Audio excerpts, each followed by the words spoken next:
Hola, mi nombre es Robert Mackenzie. Estamos reunidos para llevar a cabo la parte final de este estudio de la Universidad de Chicago. Estamos a punto de ver la primera parte de 10 programas realizados por Milton Friedman, economista con trayectoria internacional, nominado para el Premio Nobel y uno de los norteamericanos más controvertidos de nuestro tiempo. En las semanas por venir serán analizadas aquí las series realizadas por Friedman. Los famosos e influyentes personajes aquí presentes, tanto hombres como mujeres, tendrán mucho que decir acerca de los puntos de vista de Friedman referente a la sociedad en que vivimos hoy, sus fallas y enfermedades. Se han realizado estas series basadas en los puntos de vista de Friedman en cuanto a nuestra sociedad y cómo la manejamos. Muchos están en desacuerdo con sus ideas y otros son extremadamente entusiastas admiradores de estas. De una manera u otra, estoy muy ansioso de oír lo que Friedman está por decirnos.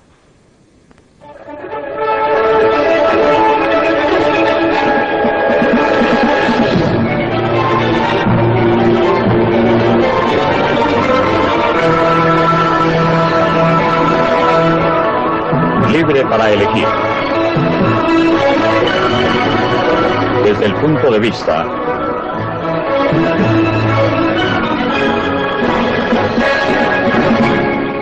de Milton Friedman. Es una mañana preciosa en el área metropolitana de Nueva York. El poder del mercado. Los cielos están asoleados, con un poco de nubosidad sobre el extremo este de Long Island, observándose algo de neblina. Anteriormente esto era un pantano cubierto de bosques. Los indios Canarsie que vivían aquí negociaron las 22 millas cuadradas de la empapada isla de Manhattan con los holandeses por géneros y chucherías por valor de $24. Los recién llegados fundaron una ciudad, Nueva Ámsterdam, al borde de un continente vacío. En los años siguientes se convirtió en un imán para millones de personas de a través del Atlántico. Gente que era impulsada por el miedo y la pobreza, que era atraída por la promesa de libertad y abundancia. Se dispersaron a través del continente y edificaron una nueva nación con su sudor, su esfuerzo y su visión de un futuro mejor. Por primera vez en sus vidas muchos eran verdaderamente libres para dedicarse a sus propios objetivos y esa libertad dio origen a las energías humanas que crearon los Estados Unidos. Para los inmigrantes que fueron saludados por esta estatua, América era verdaderamente una tierra de oportunidades.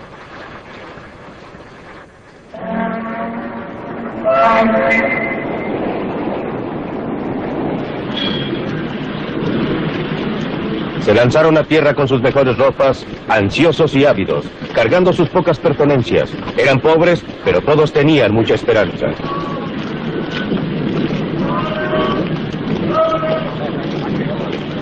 Cuando llegaron encontraron, según ocurrió a mis padres, no una vida fácil, sino una vida muy dura. Pero muchos tenían amigos y parientes para ayudarles a comenzar, para ayudarles a formar un hogar, obtener un trabajo y establecerse en el nuevo país.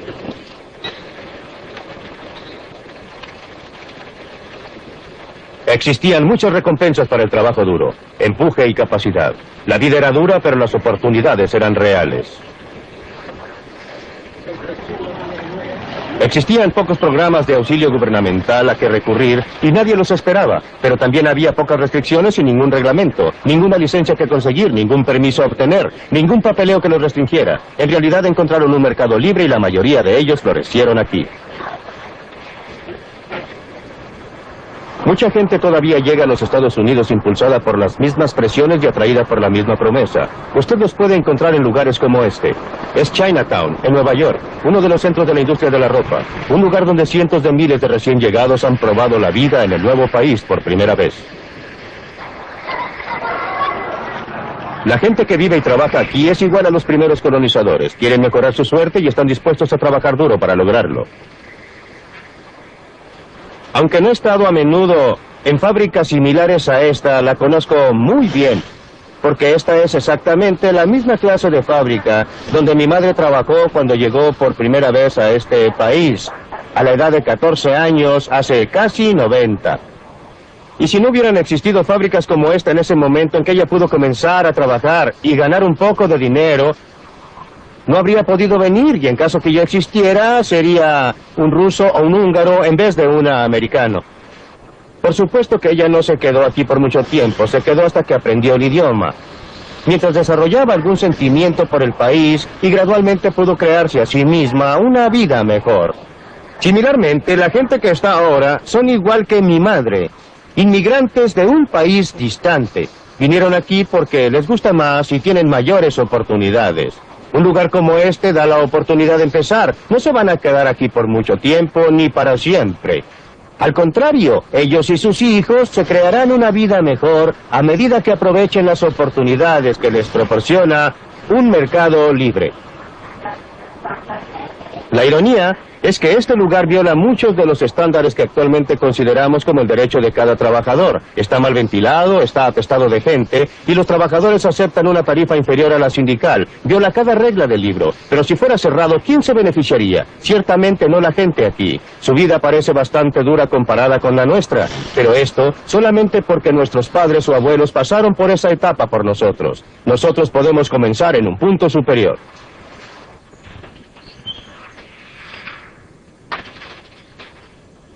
El padre de Frank Visali tenía 12 años cuando llegó solo a los Estados Unidos.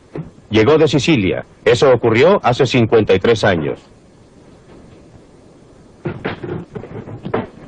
Frank es un dentista exitoso con esposa y familia. Viven en Lexington, Massachusetts.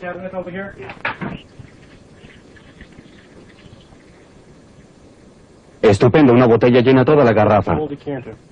No existe duda en la mente de Frank lo que la libertad combinada con la oportunidad significó para su padre y luego para él, o lo que pensarían sus abuelos si pudieran ver cómo él vive ahora. Ellos no creerían lo que pueden ver, que una persona puede emigrar de una pequeña isla y tener tanto éxito fuera de su país, ya que ellos estaban principalmente dedicados al campo, trabajando allí como labriegos. Mi padre vino acá, logró algún éxito, y luego trató de construir una estructura familiar. Todo lo que él hizo fue para su familia. Fue para una mejor vida para su familia. Y siempre puedo recordar que me decía lo que usted sabe. Lo principal en la vida es obtener una educación, llegar a ser un profesional. Joanny, por favor, no comas eso con las manos. La familia Visali, como todos nosotros que actualmente vivimos en los Estados Unidos, debe mucho al clima de libertad que heredamos de los fundadores de nuestro país. Un clima que concedió amplios límites a los pobres de otros países que vinieron aquí y fueron capaces de crear vidas mejores para ellos y sus niños. ¿Ustedes, niñas, van a querer esto? ¿Tú, Chris?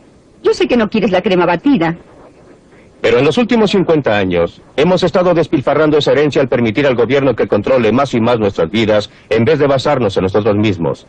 Debemos redescubrir las viejas verdades que los inmigrantes conocían instintivamente, lo que es la libertad económica y el papel que juega para preservar la libertad personal.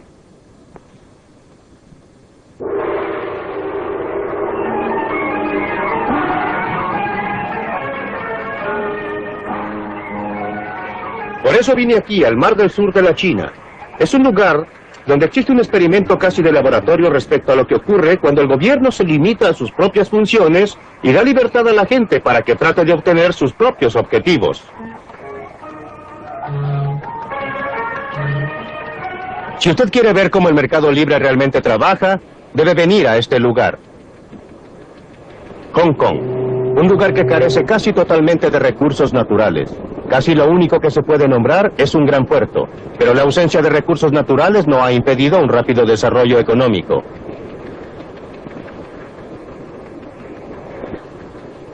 Barcos de todas las naciones vienen aquí a comerciar porque no existen derechos ni aranceles sobre las importaciones o sobre las exportaciones. El poder del mercado libre ha permitido al trabajador pueblo de Hong Kong transformar lo que una vez fue roca estéril en uno de los lugares más florecientes y exitosos de Asia. Aparte de su puerto, el único otro recurso importante de Hong Kong es la gente. Más de 4,5 millones de habitantes. Igual que América hace un siglo, Hong Kong en los últimos decenios ha sido un asilo para gente que buscaba la libertad para aprovechar sus capacidades al máximo. Muchos de ellos son refugiados de países que no permiten la libertad económica y política que se da por sentada en Hong Kong.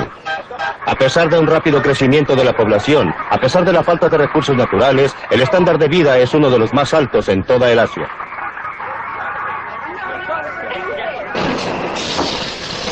La gente trabaja duro, pero el éxito de Hong Kong no está basado en la explotación de los trabajadores. Los salarios en Hong Kong se han cuadruplicado a partir de la guerra, y esto es después de considerar la inflación. Los trabajadores son libres, libres de trabajar las horas que deseen, libres de cambiarse a otros trabajos si lo desean. El mercado les da esa elección. También determinan lo que fabriquen. Uno puede estar seguro que alguien, en algún lugar, está dispuesto a pagar por esos juguetes baratos de plástico, o de otra forma simplemente no se fabricarían.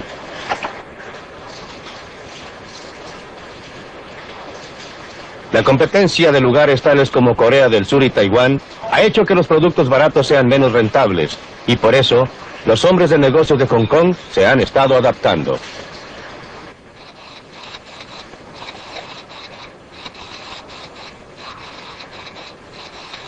Han estado desarrollando productos más sofisticados y nueva tecnología que sea similar a cualquiera del oeste o del este, y sus empleados han estado desarrollando nuevas habilidades.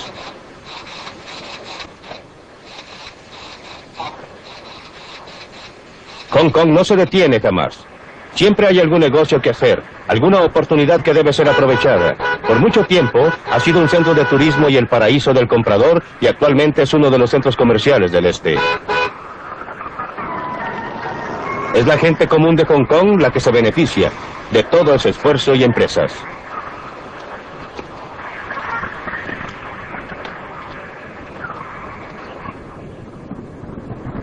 Esta ciudad próspera, bullente, dinámica, ha sido posible por el mercado libre. En realidad es el mercado más libre del mundo. El mercado libre permite a las personas ingresar a cualquier industria que quieran o comerciar con quien quieran, a comprar en el mercado más barato del mundo o a vender en el mercado más caro del mundo.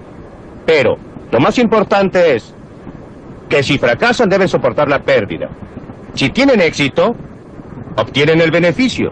Y esta atmósfera de incentivos es la que las ha inducido a trabajar, a adaptarse, a ahorrar, a producir un milagro. Este milagro no ha sido logrado por acción gubernativa, por alguien que está sentado en uno de esos altos edificios diciéndole a la gente lo que debe hacer. Ha sido logrado permitiendo que el mercado trabaje.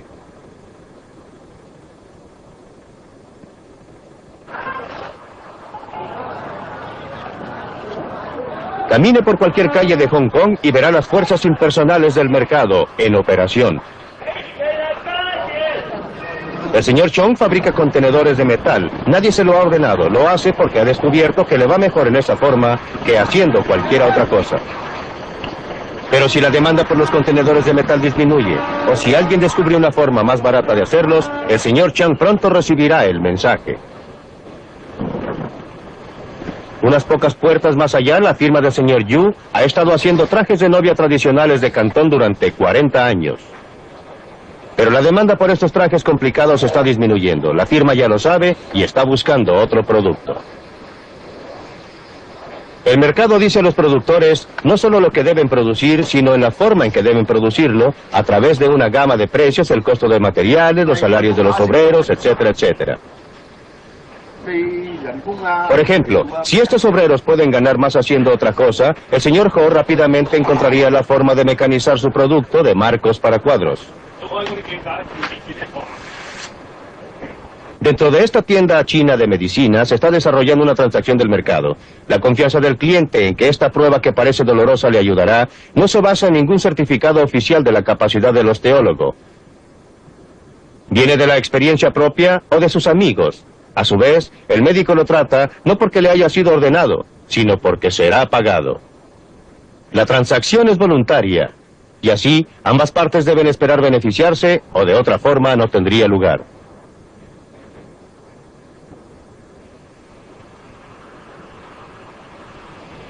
Créalo o no, este patio posterior es la entrada a una fábrica.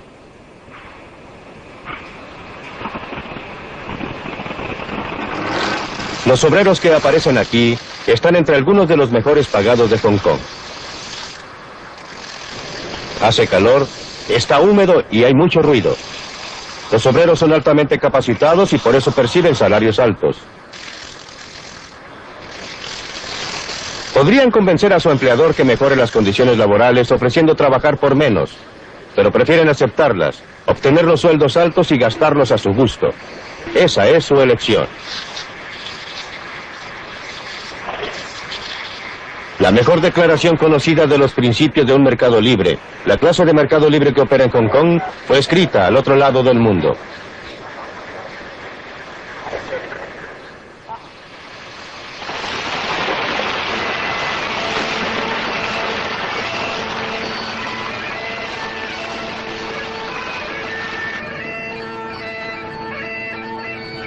Hace 200 años en Escocia, Adam Smith enseñó en la Universidad de Glasgow. Su brillante libro La riqueza de las naciones se basó en las conferencias que allí dictó. Los principios básicos del mercado libre, según Adam Smith, los enseñó a sus alumnos en esta universidad. En realidad, son muy simples. Observen este lápiz de mina. No existe una sola persona en el mundo que lo pueda fabricar. ¿Declaración notable? En absoluto. La madera de que está fabricado, según creo, proviene de un árbol que fue cortado en Washington. Para cortar ese árbol se necesita una sierra. Para fabricar la sierra se necesitó acero. Para obtener el acero se necesitó mineral de hierro. Este centro negro lo llamamos mina, pero en realidad es grafito comprimido. No estoy muy seguro de dónde viene, pero creo que de algunas minas de Sudamérica. Este extremo rojo, el borrador, es de goma. Probablemente proviene de Malasia, de donde el árbol del caucho ni siquiera es originario. Fue importado de Sudamérica por algunos hombres de negocios con ayuda del gobierno británico. El casquillo de bronce, no tengo la menor idea de dónde proviene. Ni la pintura amarilla, ni la pintura que delineó las líneas negras, ni el pegamento que lo mantiene unido. Literalmente, miles de personas cooperaron para fabricar este lápiz. Gente que no habla el mismo idioma, que practica religiones diferentes, que podría odiarse si se conocieran. Cuando usted va a la tienda y compra este lápiz, en realidad está intercambiando unos pocos minutos de su tiempo por unos pocos segundos del tiempo de todas esas miles de personas. ¿Qué los unió y los indujo a cooperar para fabricar este lápiz? No había ningún comisario enviando oficios o dando órdenes desde alguna oficina central. Fue la magia del sistema de precios, la operación impersonal de los precios, que los juntó y logró que cooperaran para fabricar este lápiz, de modo que usted lo pueda obtener por una suma insignificante. Es por esto que la operación del mercado libre es tan esencial, no solo para promover la eficiencia del producto, sino aún más, para fomentar la armonía y la paz entre los pueblos del mundo. Esta gente está viajando entre dos sociedades muy diferentes.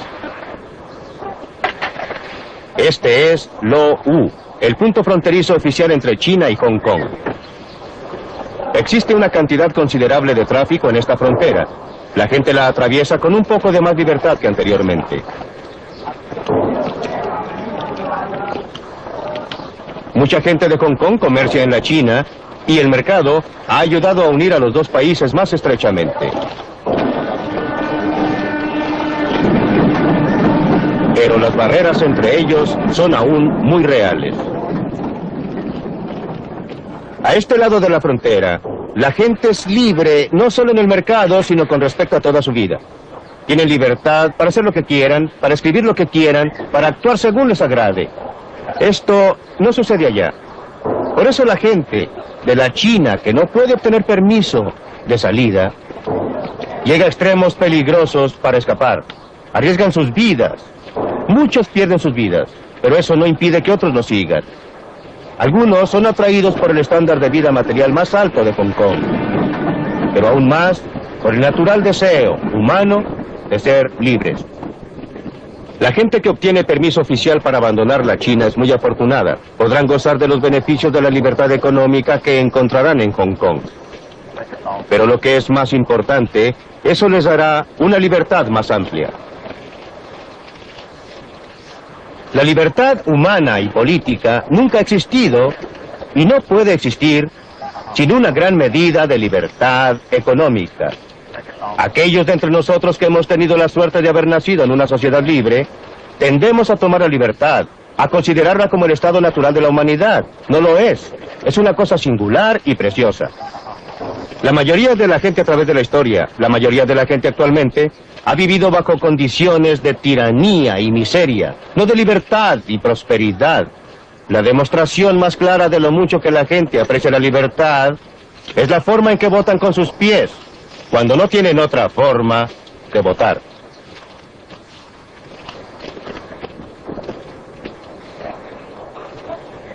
Por supuesto que muchos de los que lleguen a Hong Kong terminarán bajo condiciones que la mayoría de nosotros en el oeste encontraríamos desastrosas. Hong Kong está muy lejos de la utopía. Tiene sus barrios bajos, su crimen, su gente desesperadamente pobre.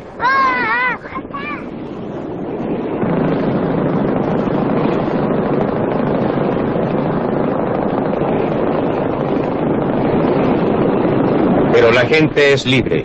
Después de todo, ese es el motivo por el cual muchos han venido aquí, a pesar de tener que vivir en barcos vivienda que se filtran en uno de los numerosos pequeños puertos de Hong Kong. Aquí tienen libertad y oportunidad de progresar, de mejorar su suerte, y muchos lo logran.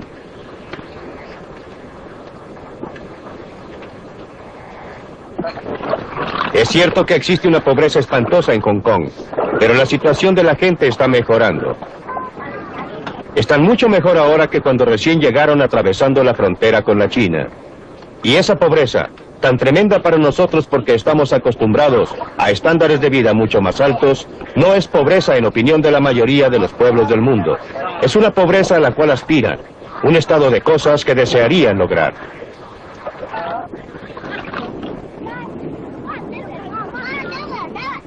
Existe una enorme cantidad de pobreza en todo el mundo. No existe sistema perfecto. No hay ningún sistema que vaya a eliminar completamente la pobreza, en cualquier área. La cuestión es, ¿qué sistema presenta mayores oportunidades? ¿Cuál es la mejor forma en que la gente pobre pueda mejorar sus vidas? Y a ese respecto, la evidencia de la historia habla con una sola voz. No conozco ninguna excepción a la proposición, que dice que mientras más libre sea el sistema, mejor ha estado la gente pobre y común. Pregúntese qué es lo que garantiza a estos obreros del vestuario en Hong Kong un buen sueldo. No a los altos estándares occidentales, pero suficientemente alto para permitirles vivir mucho mejor que la mayoría de los pueblos del mundo. No es el gobierno o los sindicatos quienes lo logran. Estos trabajadores están bien porque existe competencia para sus trabajos y habilidades.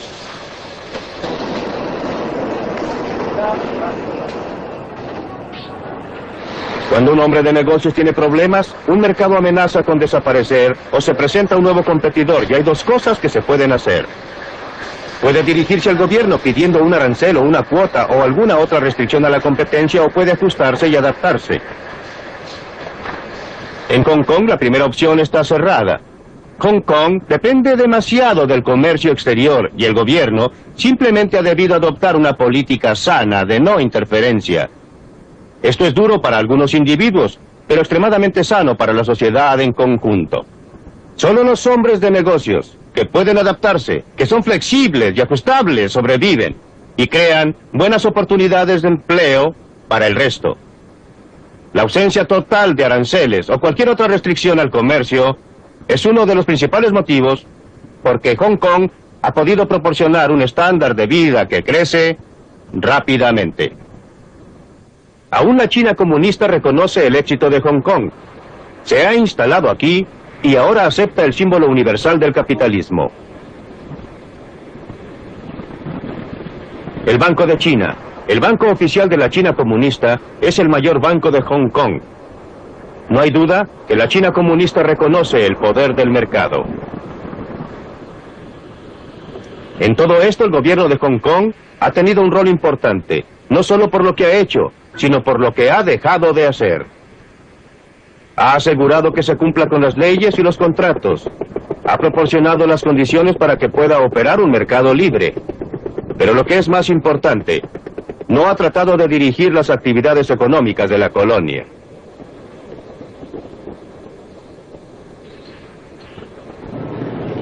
Ningún funcionario gubernamental está diciendo a esta gente lo que debe hacer. Son libres de comprar a quien quieran, a vender a quien quieran, trabajar para quien quieran. A veces parece el caos y así es. Pero por debajo está altamente organizado por las fuerzas impersonales de un mercado libre. ¡Ay, muy buenos huevos frescos! ¡Pollo con sus patas! ¿Usted sabe de dónde provienen estos huevos? Directamente del pollo. No me haga preguntas y no le diré mentiras. Las fuerzas impersonales de una plaza libre operando aquí en los Estados Unidos. La clave son los precios. Los precios que la gente está dispuesta a pagar por los productos determinan lo que se producirá. Los precios que deben pagar por las materias primas, por los salarios de los obreros, etcétera, determinan la forma más barata de producir las cosas. Entre otras, estos mismos precios, los salarios de los obreros, el interés sobre el capital, etcétera, determinan cuánto cada persona gasta en el mercado. Es tentador tratar de separar esta función final de los precios de las otras dos. Pensar que en una forma u otra se pueden usar los precios para transmitir la información respecto a lo que debe ser producido y cómo debe ser producido, sin usar estos precios para determinar lo que obtiene cada persona. En realidad, la actividad del gobierno durante los últimos decenios ha estado dedicada casi exclusivamente a esto. Si lo que la gente obtiene no va a ser determinada por lo que produce, y cómo lo produce, y con cuánto éxito trabaja, ¿qué incentivo existe para que actúen de acuerdo con la información que es transmitida? Existe una sola alternativa, la fuerza. Algunas personas que digan a otras lo que deben hacer. ¡No tenemos otras! ¡Vengan aquí! ¡Queremos perejil a 30 centavos! ¡Aproxímense! ¡Aproxímense a la ¡Llévenlo aquí! ¡Llévenlo! ¡Está más fresco! ¡Hey! ¡Dos brócolis por $1.50! ¿Cuánto le voy a dar? ¡Dios, mire lo que tengo! Tomates verdaderamente buenos, muy ricos. Venga, pruebe uno. Uno de estos tomates, no se arrepentirá. Usted come gratis aquí. Vamos, corra. No le cobramos. Almuerce gratis. Prueben los ricos tomates. Pruébelos. Prueben Ya sé lo que voy a hacer. El principio fundamental de una sociedad libre es la cooperación voluntaria. El mercado económico, comprando y vendiendo, es un ejemplo, pero la cooperación voluntaria es mucho más amplia que esto. He aquí un ejemplo que a primera vista parece lo más lejano posible, el idioma que hablamos.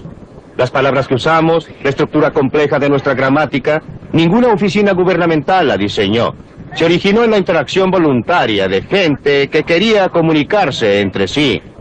O considere algunas de las grandes conquistas científicas de nuestra era como los descubrimientos de un Einstein o Newton, los inventos de Thomas Alva Edison o Alexander Graham Bell, o considere aún las grandes actividades caritativas de Florence Nightingale o Andrew Carnegie.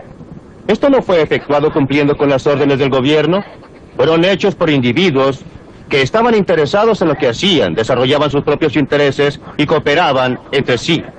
Esta clase de cooperación voluntaria está tan asentada en la estructura de nuestra sociedad que tenemos que considerarla natural.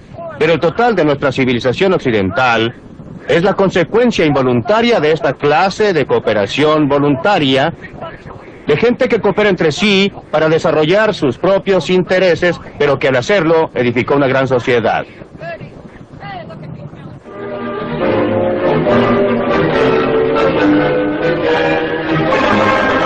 Libre para elegir. En la Biblioteca Hunter de la Universidad de Chicago están nuestros invitados que esperan la oportunidad de mostrarnos sus puntos de vista. Empecemos.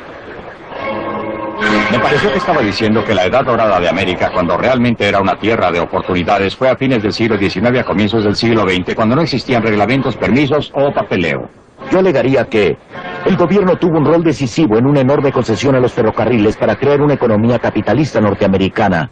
En segundo lugar, en esa edad dorada descubrirá que el gobierno intervenía constantemente en una forma muy característica, usaba tropas contra los huelguistas. La historia laboral norteamericana ha sido la lucha de clases más violenta y sangrienta del mundo. Y hasta 1932 el gobierno, las leyes, los tribunales, la sociedad, siempre estaban de parte de los negocios contra los trabajadores. Por consiguiente, alegaría que tanto económicamente y en términos de reprimir los intentos de la gente para hacer valer sus derechos, nuestro gobierno antes del aparecimiento del Estado previsor en este país más o menos pertenecía a los negocios. Milton Friedman. Michael Harrington está viendo el agujero en la puerta del granero y no está mirando a dicha puerta. Resulta que durante todo ese periodo el gobierno en realidad intervenía de tiempo en tiempo y generalmente para hacer daño. Estoy de acuerdo con él que la intervención del gobierno principalmente no era buena en los aranceles, por ejemplo. Por otra parte, durante todo ese periodo los gastos gubernamentales, los gastos federales, los gastos del gobierno central nunca fueron superiores al 3% de la renta nacional. Eran triviales. Las concesiones de tierra a los ferrocarriles fueron un factor de menor importancia y yo no los apruebo. No estoy diciendo que fueran buenos, pero eran un factor muy insignificante. Hay que tener un sentido de las proporciones y esto se refiere a toda la discusión. No soy un anarquista. No propicio la eliminación del gobierno. Creo que necesitamos un gobierno, pero un gobierno que establezca un marco y reglas bajo las cuales los individuos, trabajando en pos de sus propios objetivos, puedan trabajar juntos y cooperar entre sí, y trabajen y cooperen, pero no solo en lo económico. Quiero llevarlo a esa teoría de que estábamos mejor, menos regulados a fines del siglo XIX y comienzos del XX porque, recuerde, la analogía del taller donde se imponía un trabajo excesivo proviene de allí cuando no existía ningún intento de restringir las horas de trabajo o regular las condiciones laborales. Pues bien, ¿acepta usted esta visión de ese periodo? Creo que es necesario contrastar lo que ha ocurrido en el intertanto. No veo cómo podamos hablar de eso sin compararlo con el periodo de interinato. Usted habló respecto al hecho de que durante los últimos 50 años hemos dilapidado parte de nuestra herencia de libertad. Y creo que durante los últimos 50 años hemos conseguido una mayor libertad. Casi durante la mitad de ese tiempo trabajé para una de las compañías industriales mayores del mundo, la DuPont Company. Así pude involucrarme en el lanzamiento de nuevas empresas y llegué a conocer bien al sistema de libre empresa, al cual respeto mucho. Pero durante ese periodo, y especialmente durante los últimos años en que he estado más involucrado con el gobierno y asuntos ambientales, me he convencido de que nuestra libertad mejoró cuando se permitió que la gente pudiera actuar libremente en el mercado. Libertad para votar con sus dólares en el mercado, libertad para votar con sus boletas en el lugar de la votación, y libertad para imponer algunas restricciones a los excesos del mercado, especialmente cuando uno está preocupado de cosas tales como el impacto a largo plazo sobre nuestra salud de la contaminación de nuestro medio ambiente, la introducción de materiales carcinógenos o la radiación de nuestra gente con productos nucleares. ¿Qué hay respecto a poner restricciones a los excesos del gobierno? ¿No se ha convertido eso en un problema cada vez más serio? ¿Cómo puede ser que un gobierno del pueblo supuestamente haga cosas que una fracción muy grande de la población en realidad prefiere que no se hagan, tales como cobrarles impuestos excesivos, regirlos demasiado y sobreregularlos? Creo que nuevamente usted está mirando a un lado y no al otro, aunque estoy de acuerdo en ver lo que sucedió en el intertanto. ¿Estamos mejor que hace 50 años? Jamás lo negaría. Pero estamos parados sobre los hombros de la gente que vivió antes de nosotros y debemos observar lo mucho que lograron desde su punto de partida. Ese fue el periodo en que tuvimos el tremendo influjo de inmigrantes del exterior, millones y millones y millones de ellos, cuando abrimos un nuevo continente, cuando teníamos logros. Milton, usted dice, sin embargo, que existe algún sentido en que preferiría volver a esas circunstancias donde no existía ninguna regulación del trabajo de la fábrica, ningún horario, ninguna limitación de horas trabajadas. ¿Quiere volver a eso o dice que era un escalón de donde estamos ahora? Depende de lo que usted entienda por circunstancias. No quiero tener que volver a usar un coche de caballos en vez de un automóvil. Pero prefiero volver a las clases de reglamentos gubernamentales o a la ausencia de reglamentos. El mayor grado de libertad que se concedía a los individuos para desarrollar una u otra actividad que existía entonces en vez de lo que existe ahora. Creo que en realidad nuestros jefes industriales han sido arrastrados hacia el futuro gritando. Resistieron las leyes sobre el trabajo infantil, resistieron la previsión social, los sindicatos y ahora el movimiento ambiental. Una vez que el gobierno los forzó a prestarle atención por la votación de la gente en la cabina o lugar de votación, entonces los jefes industriales, los jefes comerciales prestaron atención a estas reglas y en la mayoría de los casos las han cumplido muy bien. Perdón, Calvin, díganos, ¿es justa esa declaración? Quizás los industriales tienen una visión más clara de la historia y sus expectativas. El bien más precioso que poseemos es la libertad. La manera más fácil de perder la libertad es caer bajo administración judicial. Y quiero decir administración económica, porque un síndico es un dictador. Y hasta el punto que usamos los costos y gravámenes del gobierno que nos llevan en la dirección de nuevas deudas, administración judicial final y luego las consecuencias políticas de la imposición del dictador político sobre la economía y el trabajo y los derechos de la vida del individuo. Quizás los industriales pueden ver más lejos respecto a las consecuencias de todo esto. Harrington, creo dos cosas. Una, considerar la libertad positivamente. Creo que la gente mayor de 65 años en los Estados Unidos son más libres hoy día debido al servicio de asistencia médico-social. Y no creo que la libertad para morirse por falta de medicina era algo muy bueno. En segundo lugar, con relación a los industriales, creo que una de las cosas más sorprendentes de la historia norteamericana es que cuando Franklin Roosevelt estaba salvando al sistema de sí mismo, los beneficiarios principales lo insultaban por ser un traidor a su clase. En realidad fue la salvación de esa clase.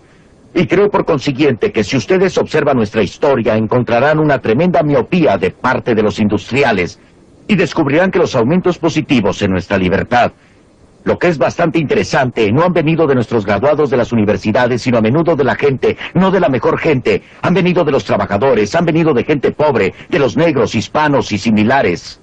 Milton, quiere usted replicar, pero ¿por qué nos llevó a Hong Kong a probar algo? Por supuesto, aunque no estoy acostumbrado a estar de acuerdo con Michael Harrington, estoy de acuerdo en parte con lo que acaba de decir.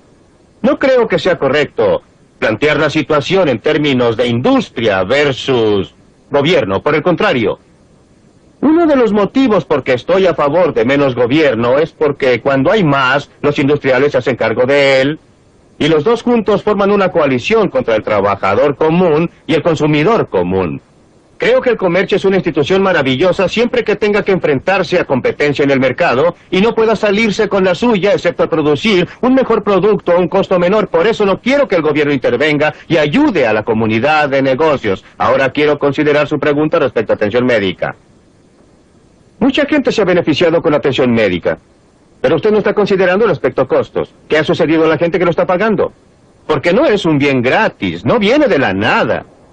¿Y están beneficiándose de él en forma eficaz con relación a los costos? Esas son las preguntas. Es demagogia, si usted me perdona, Michael Harrington. Quiero decir que la gente que tiene asistencia médica es más libre, por supuesto, en una dimensión. Pero ellos han estado pagando durante toda su vida. ¿Han hecho un buen negocio? En este momento sí. Los hombres jóvenes, los trabajadores que están ingresando ahora a previsión social, van a hacer un negocio realmente malo. Milton, lo interesante es que la gente mayor de 65 años está pagando más de su renta gastable en cuidado médico que antes de la promulgación del sistema de asistencia médica social. El gobierno no hace bien las cosas. No hace bien las cosas, sí. No ha hecho bien las cosas en Gran Bretaña, en Canadá o en los Estados Unidos. Pues bien, Milton, usted nos llevó a Hong Kong exactamente respecto a ese punto. Usted dijo que era un verdadero modelo de operación del mercado. ¿Es esa realmente una descripción ecuánime de Hong Kong? En este momento sí. Nuevamente no existen cosas que sean 100% en un sentido y 100% en el otro. Todo está mezclado. Hong Kong tiene un gobierno y sucede que es un gobierno. En este caso no existe democracia en Hong Kong. Es dirigida desde Gran Bretaña, es una colonia de la corona británica y el gobernador general inglés, etcétera, y el ministro de finanzas la rigen. Pero la situación en Hong Kong es que existe muy poca regulación de la industria de parte del gobierno. Existe un comercio libre total. No existen aranceles, no existen subsidios de exportación, no existen restricciones para la compra y venta de monedas. De modo que es lo más cercano a un mercado totalmente libre que se puede encontrar actualmente en el mundo, y no existe duda que los principales beneficiarios han sido las personas con bajas rentas, la gente pobre que llega a Hong Kong en cientos de miles y de millones de la China roja y siguen tratando de llegar ahí. Eso se refiere a la pregunta de Michael Harrington respecto de si un sistema industrial, un sistema libre de empresas, un sistema que los pobres sufren bajo los talones de los industriales rapaces, que es lo que le preocupa. Entonces, ¿cómo explica el éxito en Hong Kong? El punto en que la gente continúa votando con sus pies para ir allá. No nos está pidiendo que convirtamos a los Estados Unidos en un Hong Kong gigante, o sea, un taller donde se trabajan horas excesivas. Usted reconocerá que existe el desarrollo histórico de una economía y que lo que puede ser correcto para una etapa en el desarrollo de una economía puede no serlo para otra. ¿No es el asunto a dónde vamos desde aquí? ¿Qué decisión pragmática debemos adoptar respecto a la dirección de la economía norteamericana? ¿Debe ser hacia más y más gobierno o debe ser mantener un balance adecuado entre la libertad de elección y la intervención gubernamental? Nuevamente el problema es distinguir dos cosas. Esto nos lleva a un comentario anterior que hicimos. Las circunstancias en términos de las disposiciones físicas y las circunstancias en términos de las reglas que guían a la sociedad. Ahora, en el caso de Hong Kong, por supuesto, no estoy pidiendo que aglomeremos a nuestra población en una densidad similar a la que tiene Hong Kong. Hong Kong es un ejemplo maravilloso justamente porque sus circunstancias físicas son terribles en ese lugar. A la gente de Hong Kong le encantaría irse a otro lugar con aglomeraciones menores y otra gente los dejara entrar. Este es el problema de la inmigración, que es una restricción muy importante sobre la libertad humana. En el periodo anterior a 1913, teníamos libertad de inmigración en un 100% en los Estados Unidos. No existe ahora, pero volvamos a su pregunta. ¿Usted cree que Hong Kong existiría si no estuviera contigua a la China comunista? Hong Kong existiría. Es muy dudoso que tendría las políticas que tiene ahora si no estuviera contigua a la China comunista. Pues bien, para contestar a su pregunta directamente, sí. Estoy a favor de que los Estados Unidos tengan, no las circunstancias físicas, pero las políticas que ha tenido Hong Kong de cero aranceles, comercio totalmente libre, ninguna restricción en las exportaciones, ninguna restricción en las transacciones monetarias. Un grado mucho mayor, un grado mucho menor de regulación gubernamental. Yo estoy de acuerdo con lo que Russell Peterson dijo antes, que existen efectos de terceros. Hay cosas tales como la contaminación. La cuestión es si las estamos manejando y no lo creo. Quiero que Bob participe en esto. Bob, respecto al comienzo de la agenda de Milton, ningún arancel, por ejemplo, ninguna restricción, ninguna cuota. Ahora bien, los grandes negocios, ¿aceptarán esa clase de política? Creo que las grandes empresas y todas las empresas podrían aplicar esa clase de política si encontramos el factor apropiado de equilibrio. Pues en el resto del comercio mundial, cuando negociamos fuera de nuestras fronteras y a medida que otros llegan, debemos comerciar con instituciones socializadas. Esa es una clase de institución muy diferente a la institución privada. La institución privada obviamente puede operar más eficientemente si no se le impone un precio artificial de la institución socializada allende los mares. Por eso creo que debe existir no el proteccionismo, sino que debe haber una regla internacional básica que impida a la institución socializada subsidiar y aprovecharse de la institución privada. ¿Incluye usted a los 9 países del mercado común, sin embargo, como países socialistas, o está dispuesto a tener competencia de los 9 países del mercado común? Los 9 países del mercado común europeo se dedican a la más dramática de las instituciones socializadas. No estoy de acuerdo con él. Nos estamos dañando al restringir el comercio exterior. Otros países se están dañando a sí mismos y a nosotros por las medidas que usted describe.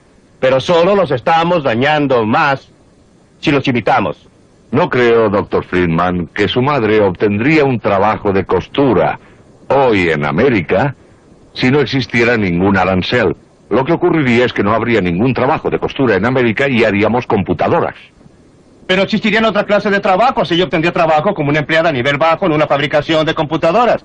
Sí, aunque usted enfrenta el problema que tanto un hombre de negocios muy importante y un diputado conservador muy importante no aceptan su receta de barrer con... Pero por supuesto, los dos enemigos mayores, yo diría, los enemigos mayores de la libre empresa y la libertad en el mundo, han sido por una parte los industriales y por la otra la mayoría de mis colegas académicos que terminan en el gobierno. Por razones opuestas, personas como Michael Harrington y mis colegas académicos quieren tener libertad. Quieren libertad de expresión, de escribir, para publicar e investigar, pero no quieren libertad para ninguno de estos terribles hombres de negocios. Pero los hombres de negocios son muy diferentes. Cada hombre de negocios quiere libertad para otra persona. Pero quiere privilegios especiales para sí mismo. Quiere un arancel del Congreso. Y el Congreso, bueno, la forma en que los diputados son elegidos es haciendo favores a los votantes. Y si en realidad usted eliminara totalmente los aranceles, si redujera los controles gubernamentales en este país a los que son actualmente, no creo que beneficiarían a nadie. Bueno, entonces... A un Barber Conable, por quien tengo muchísimo respeto, o Bob Galvin, a quien respeto, creo que al que beneficiaría sería Michael Carrington. Bien, preguntemos lo que quiere y usará el pueblo americano, porque usted está diciendo en realidad que el diputado está dando al pueblo lo que éste quiere. Ahora bien, ¿no está diciendo usted que la gente no quiere esto o no comprende su ventaja? Estoy diciendo que mi función y propósito total es tratar de persuadir a la gente que haga que una cosa diferente sea políticamente exitosa. Estoy tratando de persuadir a la gente que deje muy claro que los diputados que continúen con estas políticas van a perder sus puestos. Y si lo hacemos, los diputados no estarán buscando su propio beneficio. Están en un mercado, existe un mercado político. Ellos tienen un producto que vender y tienen que gustarle a sus clientes. Y estoy usando justamente la clase de propaganda que Bob Galvin y otras compañías utilizan. El gobernador Peterson. ¿Cómo enfrentaría usted ese problema, doctor Friedman? Sí.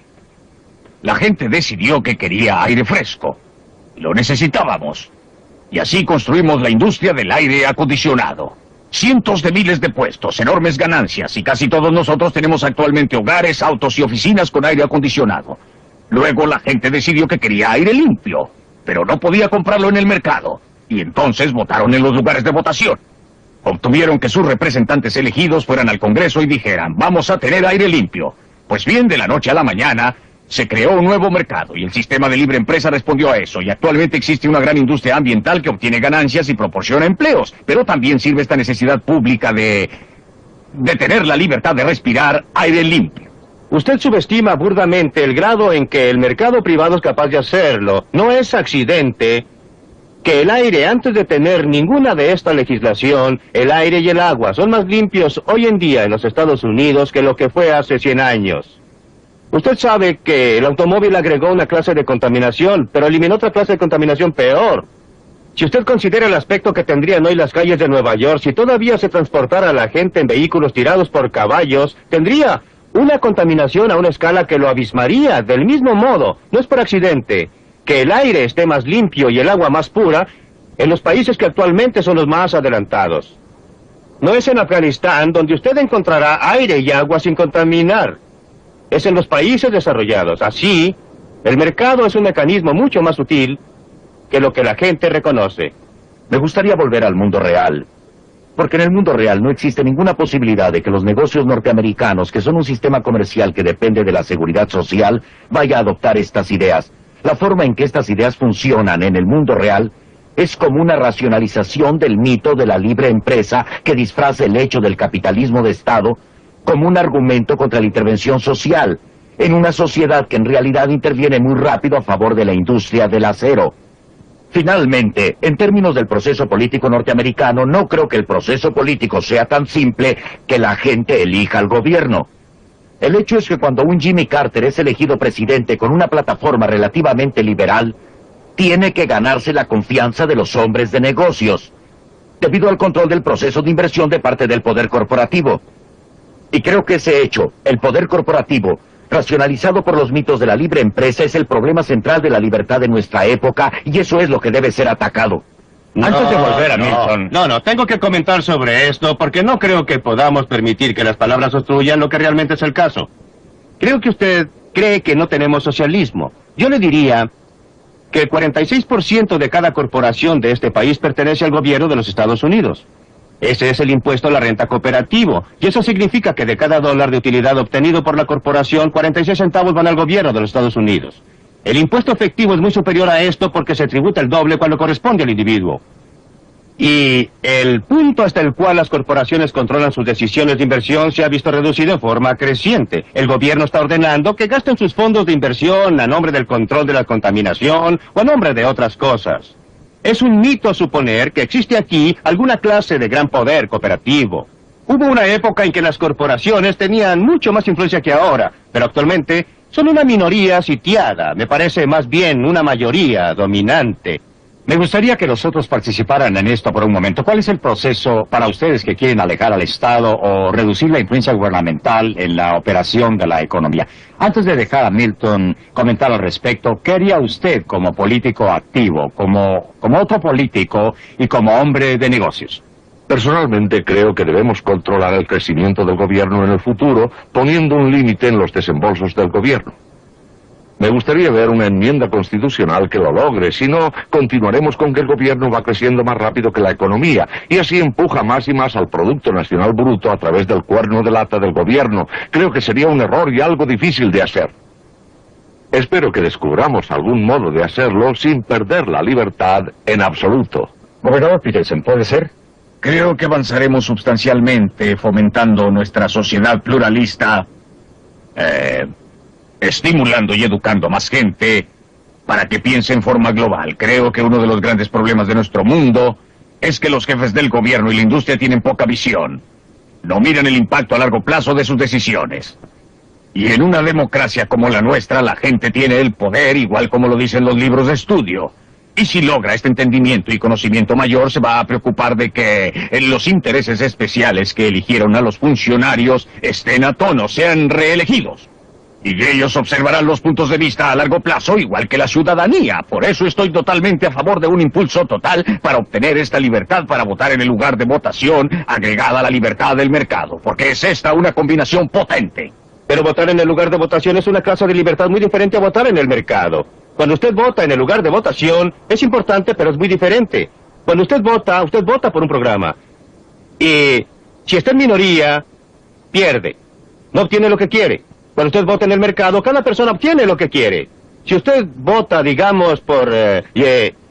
yo voto por una corbata verde y obtengo una corbata verde. Usted vota por una corbata azul, obtiene una corbata azul. En la cabina de votación, si el 60% de nosotros vota por una corbata verde, usted tiene que usar una corbata verde. El 40% puede tratar de influenciar la toma de decisiones por su cuenta. Sí, puede tratar de influenciar, claro, pero es un mecanismo muy diferente y menos eficiente para obtener el mismo rendimiento, los mismos resultados, de acuerdo con el gusto y preferencias personales. No importa qué auto compre, obtendrá aire sucio. Hay gente buena que corre con esta sociedad y la mayoría de la gente de que estamos hablando trabaja en algún lugar y sabe que su compañía está haciendo algo bastante bueno o está tratando de hacer algo bastante bueno. Creo que la gente va a comenzar a decir a sus líderes dónde se han equivocado y tratará de corregirlo por la acción directa de la caja de votos, Friedman. La gente en general es más conservadora y en particular es más liberal.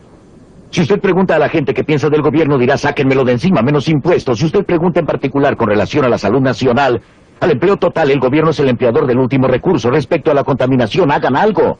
Se publicó un artículo de Everett Latt en Fortune hace un año, que no puede decirse que sea un diario radical de izquierda, que mostraba esta contradicción.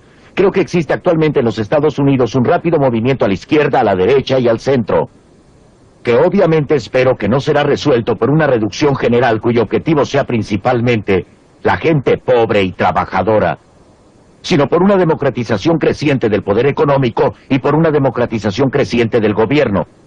Creo que en esta complicada sociedad de enormes instituciones y burocracias, si hablamos de libertad, una cosa que me gustaría ver sería una ley que proporcione fondos para que cualquier minoría compre la investigación para contrarrestar a la mayoría.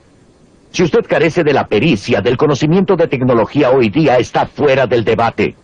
Pienso que debemos democratizar la información y el gobierno igual que la economía y la sociedad. Siento que la solución de Michael Harrington no lo solucione. Él quiere un gobierno de la minoría y yo no. Yo quiero el gobierno individual. Yo quiero que los seres humanos controlen sus vidas individuales y separadamente. No creo que una minoría que no está de acuerdo conmigo deba tener el derecho a sacarme la plata para su propia investigación. Ellos deben salir y tratar de persuadir a la gente que les contribuya. Yo debo tener libertad para obtener que la gente contribuya para presentar mis ideas. Pero respeto la idea de tener alguna clase de agencia oficial para que vaya a financiar a los disidentes.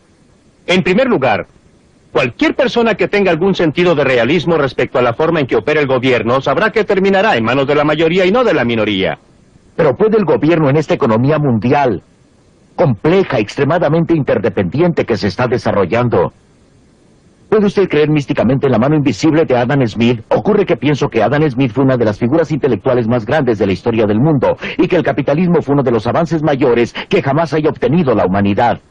Pero precisamente porque lo pongo en un contexto histórico, el capitalismo, según pronosticó un amigo mío que se llamaba Karl Marx hace algún tiempo, ha desarrollado tremendas tendencias hacia el monopolio, concentración, corporaciones multinacionales, abastecimientos de dinero no controlados ya por el Federal Reserve Bank o aún el presidente de los Estados Unidos. y pensar que usted puede responder a este medio radicalmente nuevo con una solución del siglo XVIII.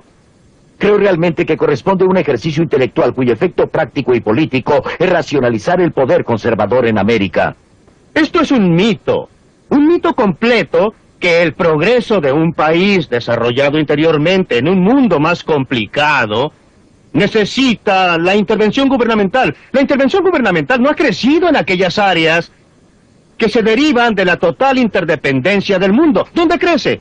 Al tomar el dinero de algunas personas y darlo a otras. Doctor Friedman, todo lo que tengo que decir es que el gobierno tiene que vivir en el siglo XX. Por supuesto. Mucho menos que en el XIX o en el XVIII. Sí, pero nuevamente... Y tomar a la sociedad como es hoy en día. En realidad lo hacemos. Y entonces construir sobre eso. Para mí, la cosa decisiva en discusión aquí es una presentación mítica, no histórica, de una solución abstracta tomada del tiempo, que no considera la tremenda evolución de la sociedad capitalista, la tremenda interdependencia del mundo, el hecho que actualmente no solo tenemos una planificación económica nacional, sino que en la reunión cumbre de Tokio tenemos planificación económica internacional de los principales poderes capitalistas industriales. Y bajo estas circunstancias, tomando en cuenta el enorme logro de Adam Smith y el de la sociedad capitalista, bajo esta situación histórica radicalmente cambiada, proponer estas soluciones clásicas, me parece que es proponer algo no serio, que sin embargo funciona para racionalizar el poder corporativo económico y político conservador. Los grandes logros del siglo XIX vienen de apartarse de la clase de sistema que usted quiere volver a imponer. Usted quiere hacernos volver a los siglos XVIII y XVII, cuando teníamos una sociedad corporativa y un gobierno que controlaba las cosas. El asunto no es si lo que alguien está proponiendo corresponde al siglo XX o XIX o XVIII. El asunto es qué es lo correcto en hacer, cuál es la mejor forma, en qué podemos ampliar nuestras oportunidades, conservar nuestra libertad, mantener nuestra prosperidad. Me parece que la clase de solución que usted propone involucra más de lo mismo, más de las medidas que han fallado una y otra vez en lograr los objetivos. Dejaremos el debate hasta aquí y esperamos que se unan a nosotros la próxima edición de Libre para Elegir.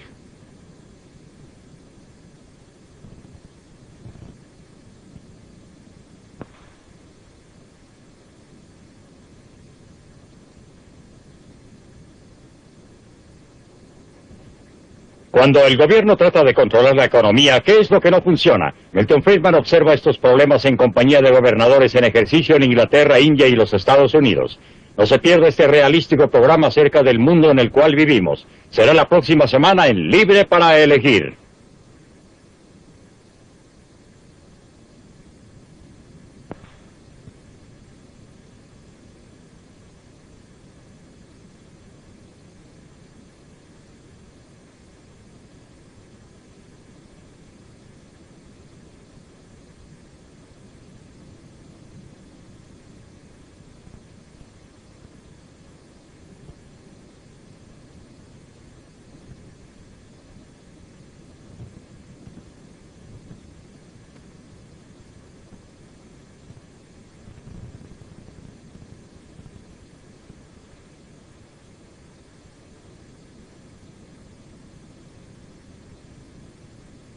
¿Cuál es la mejor forma en que la gente pobre pueda mejorar sus vidas? Y a este respecto, la evidencia de la historia habla con una sola voz. No conozco ninguna excepción a la proposición, que dice que mientras más libre sea el sistema, mejor ha estado la gente pobre y común. Pregúntese qué es lo que garantiza a estos obreros del vestuario en Hong Kong un buen sueldo. No a los altos estándares occidentales, pero suficientemente alto para permitirles vivir mucho mejor que la mayoría de los pueblos del mundo. No es el gobierno o los sindicatos quienes lo logran. Estos trabajadores están bien porque existe competencia para sus trabajos y habilidades.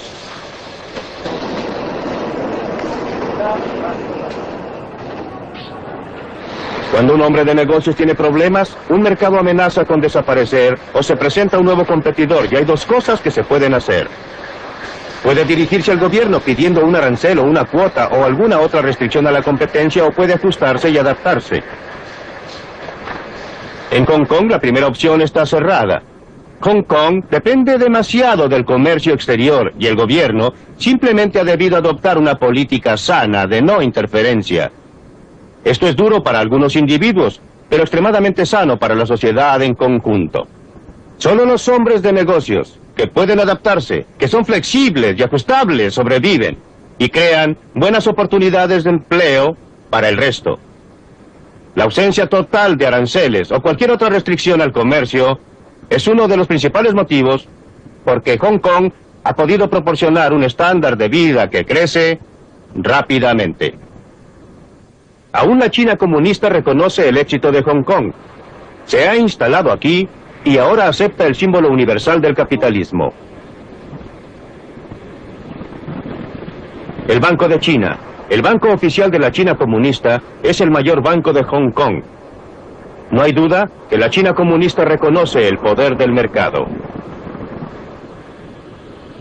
En todo esto, el gobierno de Hong Kong ha tenido un rol importante, no solo por lo que ha hecho, sino por lo que ha dejado de hacer.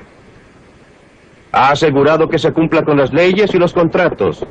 Ha proporcionado las condiciones para que pueda operar un mercado libre.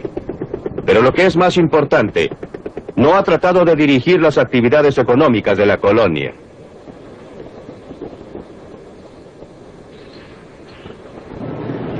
Ningún funcionario gubernamental está diciendo a esta gente lo que debe hacer. Son libres de comprar a quien quieran, a vender a quien quieran, trabajar para quien quieran. A veces parece el caos y así es.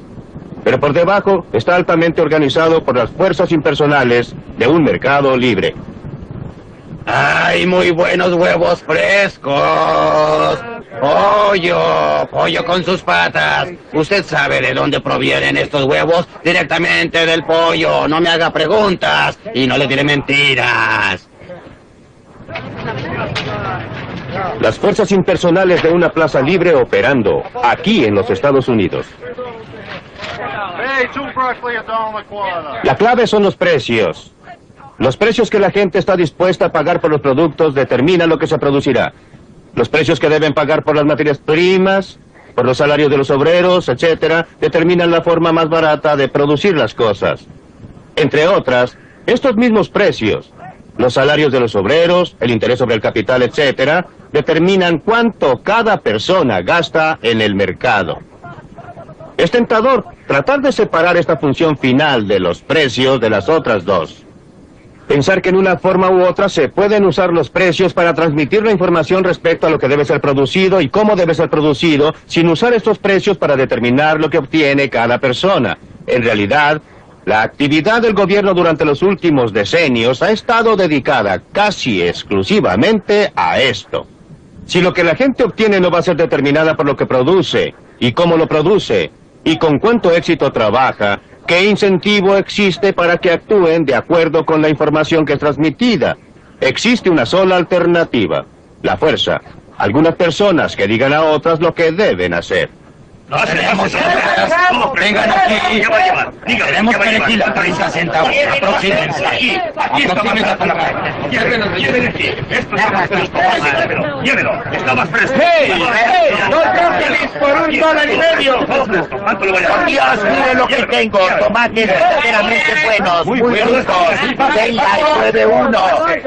Uno de esos tomates, no se arrepentirá. Usted come gratis aquí. Vamos, corra. No le cobramos. Almuerce gratis. Pruebe estos ricos tomates. Pruébelos. Ya sé lo que voy a hacer.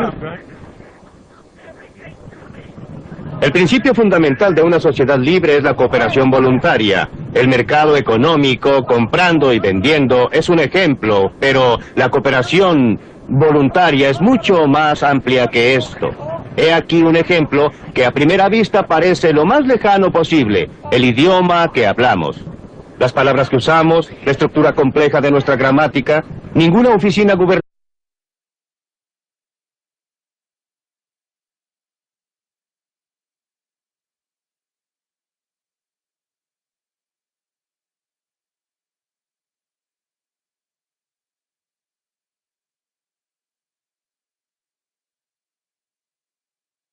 Hola, mi nombre es Robert Mackenzie. Estamos reunidos para llevar a cabo la parte final de este estudio de la Universidad de Chicago. Estamos a punto de ver la primera parte de 10 programas realizados por Milton Friedman, economista con trayectoria internacional, nominado para el Premio Nobel y uno de los norteamericanos más controvertidos de nuestro tiempo. En las semanas por venir serán analizadas aquí las series realizadas por Friedman. Los famosos e influyentes personajes aquí presentes, tanto hombres como mujeres, tendrán mucho que decir acerca de los puntos de vista de Friedman referente a la sociedad en que vivimos hoy, sus fallas y enfermedades. Se han realizado estas series basadas en los puntos de vista de Friedman en cuanto a nuestra sociedad y cómo la manejamos. Muchos están en desacuerdo con sus ideas y otros son extremadamente entusiastas admiradores de estas. De una manera u otra estoy muy ansioso de oír lo que Friedman está por decirnos.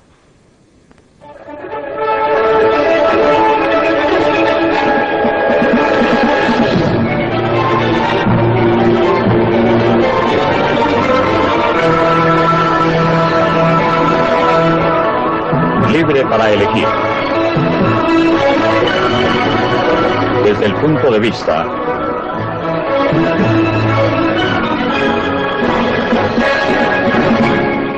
de Milton Friedman.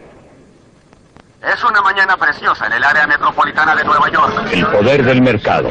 Los cielos están asoleados, con un poco de nubosidad sobre el extremo este de Long Island, observándose algo de neblina.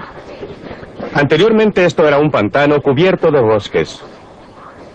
Los indios Canarsie que vivían aquí negociaron las 22 millas cuadradas de la empapada isla de Manhattan con los holandeses por géneros y chucherías por valor de $24. Los recién llegados fundaron una ciudad, Nueva Ámsterdam, al borde de un continente vacío. En los años siguientes se convirtió en un imán para millones de personas de a través del Atlántico. Gente que era impulsada por el miedo y la pobreza, que era atraída por la promesa de libertad y abundancia. Se dispersaron a través del continente y edificaron una nueva nación con su sudor, su esfuerzo y su visión de un futuro mejor. Por primera vez en sus vidas muchos eran verdaderamente libres para dedicarse a sus propios objetivos y esa libertad dio origen a las energías humanas que crearon los Estados Unidos. Para los inmigrantes que fueron saludados por esta estatua, América era verdaderamente una tierra de oportunidades.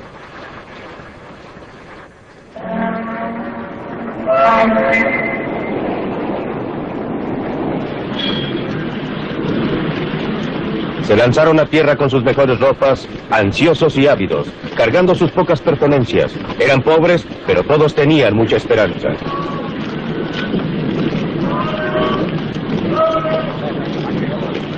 Cuando llegaron encontraron, según ocurrió a mis padres, no una vida fácil, sino una vida muy dura.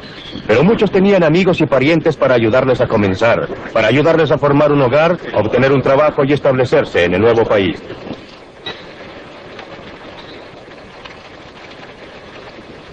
Existían muchas recompensas para el trabajo duro, empuje y capacidad. La vida era dura, pero las oportunidades eran reales. Existían pocos programas de auxilio gubernamental a que recurrir y nadie los esperaba, pero también había pocas restricciones y ningún reglamento, ninguna licencia que conseguir, ningún permiso a obtener, ningún papeleo que los restringiera. En realidad encontraron un mercado libre y la mayoría de ellos florecieron aquí. Mucha gente todavía llega a los Estados Unidos impulsada por las mismas presiones y atraída por la misma promesa. Usted los puede encontrar en lugares como este.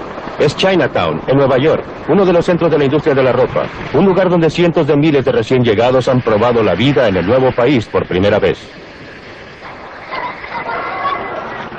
La gente que vive y trabaja aquí es igual a los primeros colonizadores. Quieren mejorar su suerte y están dispuestos a trabajar duro para lograrlo. Aunque no he estado a menudo en fábricas similares a esta, la conozco muy bien, porque esta es exactamente la misma clase de fábrica donde mi madre trabajó cuando llegó por primera vez a este país, a la edad de 14 años, hace casi 90. Y si no hubieran existido fábricas como esta en ese momento en que ella pudo comenzar a trabajar y ganar un poco de dinero, no habría podido venir, y en caso que yo existiera, sería un ruso o un húngaro en vez de un americano. Por supuesto que ella no se quedó aquí por mucho tiempo, se quedó hasta que aprendió el idioma. Mientras desarrollaba algún sentimiento por el país y gradualmente pudo crearse a sí misma una vida mejor. Similarmente, la gente que está ahora son igual que mi madre, inmigrantes de un país distante. Vinieron aquí porque les gusta más y tienen mayores oportunidades. Un lugar como este da la oportunidad de empezar. No se van a quedar aquí por mucho tiempo ni para siempre. Al contrario, ellos y sus hijos se crearán una vida mejor a medida que aprovechen las oportunidades que les proporciona un mercado libre. Similar a cualquiera del oeste o del este, y sus empleados han estado desarrollando nuevas habilidades.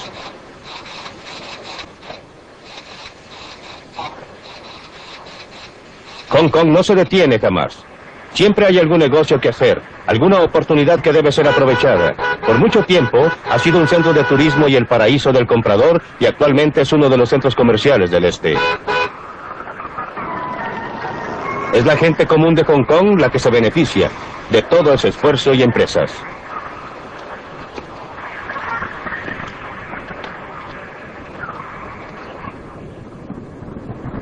Esta ciudad próspera, bullente, dinámica, ha sido posible por el mercado libre. En realidad es el mercado más libre del mundo. El mercado libre permite a las personas ingresar a cualquier industria que quieran o comerciar con quien quieran, a comprar en el mercado más barato del mundo o a vender en el mercado más caro del mundo. Pero lo más importante es que si fracasan deben soportar la pérdida. Si tienen éxito, obtienen el beneficio. Y esta atmósfera de incentivos es la que las ha inducido a trabajar, a adaptarse, a ahorrar, a producir un milagro. Este milagro no ha sido logrado por acción gubernativa, por alguien que está sentado en uno de esos altos edificios diciéndole a la gente lo que debe hacer. Ha sido logrado permitiendo que el mercado trabaje.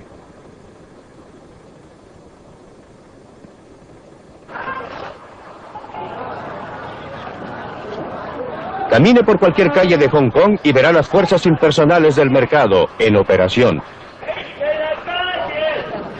El señor Chong fabrica contenedores de metal. Nadie se lo ha ordenado. Lo hace porque ha descubierto que le va mejor en esa forma que haciendo cualquier otra cosa. Pero si la demanda por los contenedores de metal disminuye, o si alguien descubre una forma más barata de hacerlos, el señor Chang pronto recibirá el mensaje. Unas pocas puertas más allá, la firma del señor Yu ha estado haciendo trajes de novia tradicionales de Cantón durante 40 años. Pero la demanda por estos trajes complicados está disminuyendo. La firma ya lo sabe y está buscando otro producto.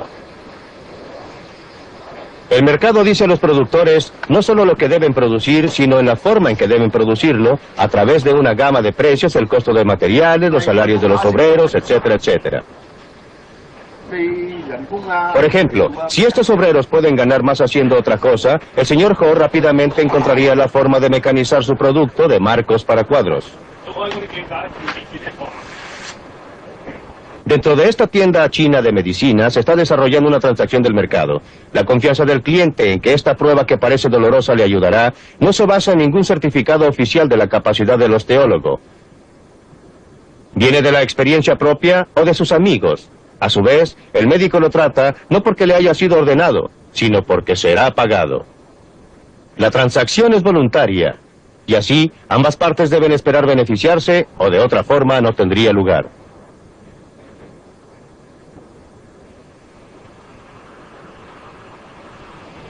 Créalo o no, este patio posterior es la entrada a una fábrica.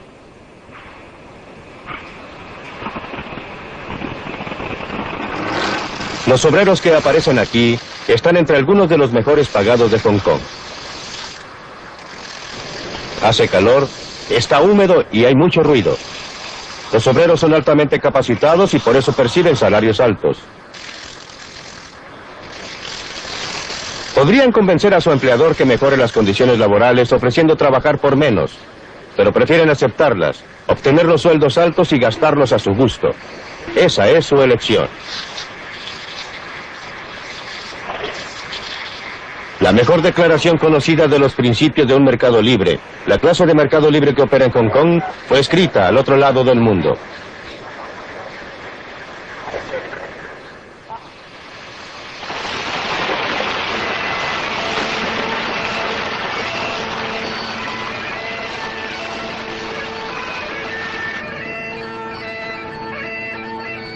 Hace 200 años en Escocia, Adam Smith enseñó en la Universidad de Glasgow.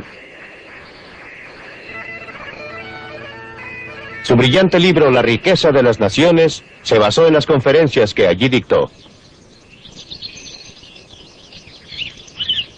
Los principios básicos del mercado libre, según Adam Smith, los enseñó a sus alumnos en esta universidad.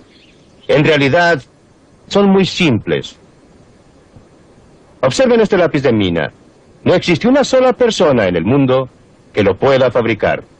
¿Declaración notable? En absoluto. La madera de que está fabricado, según creo, proviene de un árbol que fue cortado en Washington. Para cortar ese árbol se necesita una sierra. Para fabricar la sierra se necesitó acero. Para obtener el acero se necesitó mineral de hierro. Este centro negro lo llamamos mina, pero en realidad es grafito comprimido. No estoy muy seguro de dónde viene, pero creo que de algunas minas de Sudamérica. La ironía es que este lugar viola muchos de los estándares que actualmente consideramos como el derecho de cada trabajador. Está mal ventilado, está atestado de gente, y los trabajadores aceptan una tarifa inferior a la sindical. Viola cada regla del libro, pero si fuera cerrado, ¿quién se beneficiaría? Ciertamente no la gente aquí. Su vida parece bastante dura comparada con la nuestra, pero esto solamente porque nuestros padres o abuelos pasaron por esa etapa por nosotros. Nosotros podemos comenzar en un punto superior.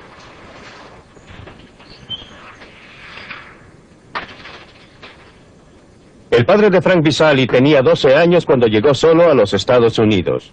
Llegó de Sicilia. Eso ocurrió hace 53 años. Frank es un dentista exitoso con esposa y familia. Viven en Lexington, Massachusetts.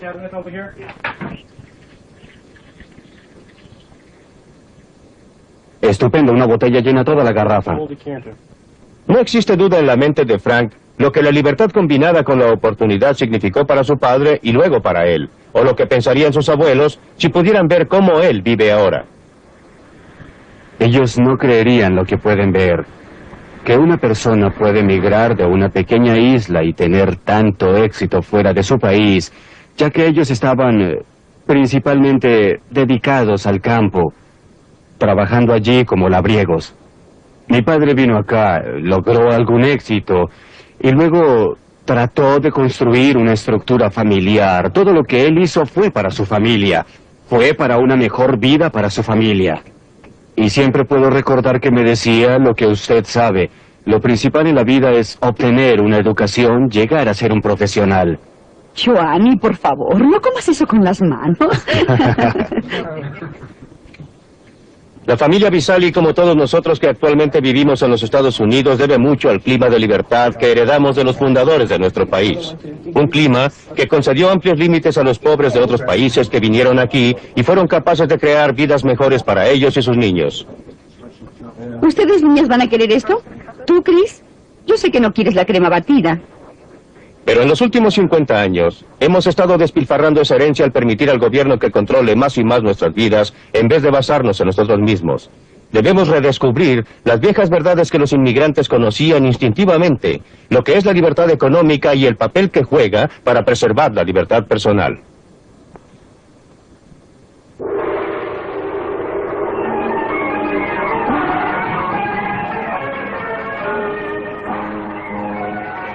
Por eso vine aquí, al Mar del Sur de la China.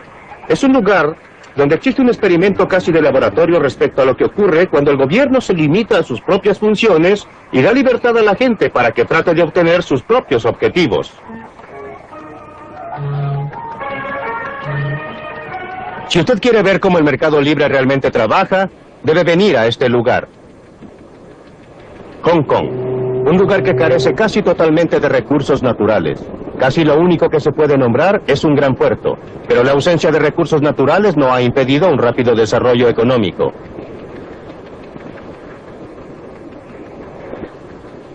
Barcos de todas las naciones vienen aquí a comerciar porque no existen derechos ni aranceles sobre las importaciones o sobre las exportaciones. El poder del mercado libre ha permitido al trabajador pueblo de Hong Kong transformar lo que una vez fue roca estéril en uno de los lugares más florecientes y exitosos de Asia.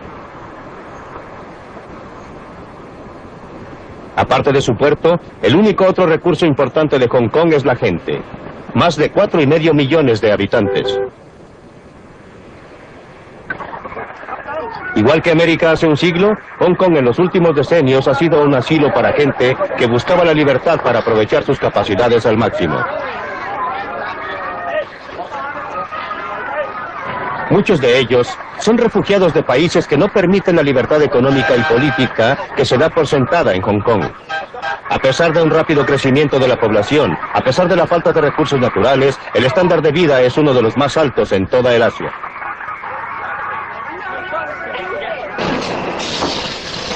La gente trabaja duro, pero el éxito de Hong Kong no está basado en la explotación de los trabajadores. Los salarios en Hong Kong se han cuadruplicado a partir de la guerra, y esto es después de considerar la inflación. Los trabajadores son libres, libres de trabajar las horas que deseen, libres de cambiarse a otros trabajos si lo desean. El mercado les da esa elección. También determinan lo que fabriquen. Uno puede estar seguro que alguien, en algún lugar, está dispuesto a pagar por esos juguetes baratos de plástico, o de otra forma simplemente no se fabricarían.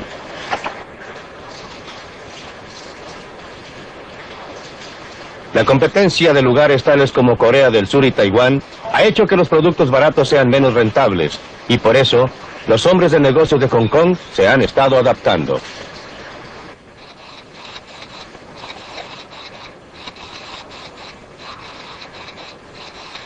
Han estado desarrollando productos más sofisticados y nueva tecnología que se asimila.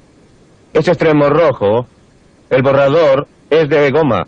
Probablemente proviene de Malasia, de donde el árbol del caucho ni siquiera es originario. Fue importado de Sudamérica por algunos hombres de negocios con ayuda del gobierno británico. El casquillo de bronce, no tengo la menor idea de dónde proviene. Ni la pintura amarilla, ni la pintura que delineó las líneas negras, ni el pegamento que lo mantiene unido. Literalmente, miles de personas cooperaron para fabricar este lápiz. Gente que no habla el mismo idioma, que practica religiones diferentes, que podría odiarse si se conocieran. Cuando usted va a la tienda y compra este lápiz, en realidad está intercambiando unos pocos minutos de su tiempo por unos pocos segundos del tiempo de todas esas miles de personas. ¿Qué los unió y los indujo a cooperar para fabricar este lápiz? No había ningún comisario enviando oficios o dando órdenes desde alguna oficina central. Fue la magia del sistema de precios, la operación impersonal de los precios, que los juntó y logró que cooperaran para fabricar este lápiz, de modo que usted lo pueda obtener por una suma insignificante. Es por esto que la operación del mercado libre es tan esencial, no solo para promover la eficiencia del producto, sino aún más, para fomentar la armonía y la paz entre los pueblos del mundo. Esta gente está viajando entre dos sociedades muy diferentes. Este es Lo U, el punto fronterizo oficial entre China y Hong Kong. Existe una cantidad considerable de tráfico en esta frontera. La gente la atraviesa con un poco de más libertad que anteriormente. Mucha gente de Hong Kong comercia en la China y el mercado ha ayudado a unir a los dos países más estrechamente. Pero las barreras entre ellos son aún muy reales. A este lado de la frontera, la gente es libre no solo en el mercado, sino con respecto a toda su vida. Tienen libertad para hacer lo que quieran, para escribir lo que quieran, para actuar según les agrade. Esto no sucede allá. Por eso la gente de la China, que no puede obtener permiso de salida, llega a extremos peligrosos para escapar. Arriesgan sus vidas. Muchos pierden sus vidas, pero eso no impide que otros lo sigan. Algunos son atraídos por el estándar de vida material más alto de Hong Kong, pero aún más por el natural deseo humano de ser libres. La gente que obtiene permiso oficial para abandonar la China es muy afortunada. Podrán gozar de los beneficios de la libertad económica que encontrarán en Hong Kong. Pero lo que es más importante, eso les dará una libertad más amplia. La libertad humana y política nunca ha existido y no puede existir sin una gran medida de libertad económica. Aquellos de entre nosotros que hemos tenido la suerte de haber nacido en una sociedad libre, tendemos a tomar la libertad, a considerarla como el estado natural de la humanidad. No lo es. Es una cosa singular y preciosa. La mayoría de la gente a través de la historia, la mayoría de la gente actualmente, ha vivido bajo condiciones de tiranía y miseria, no de libertad y prosperidad. La demostración más clara de lo mucho que la gente aprecia la libertad es la forma en que votan con sus pies, cuando no tienen otra forma que votar.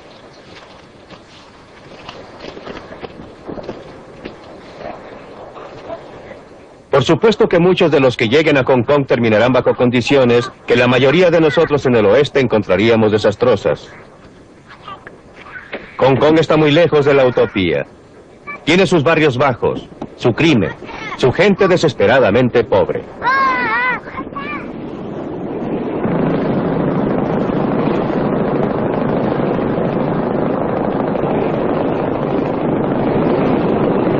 Pero la gente es libre. Después de todo, ese es el motivo por el cual muchos han venido aquí. A pesar de tener que vivir en barcos vivienda que se filtran en uno de los numerosos pequeños puertos de Hong Kong, aquí tienen libertad y oportunidad de progresar, de mejorar su suerte, y muchos lo logran.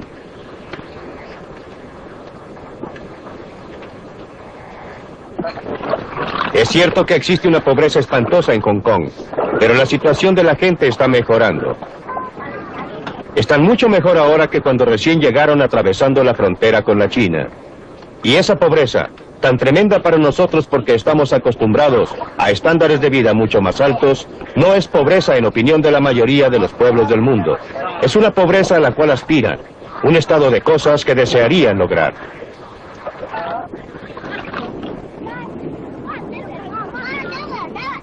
Existe una enorme cantidad de pobreza en todo el mundo.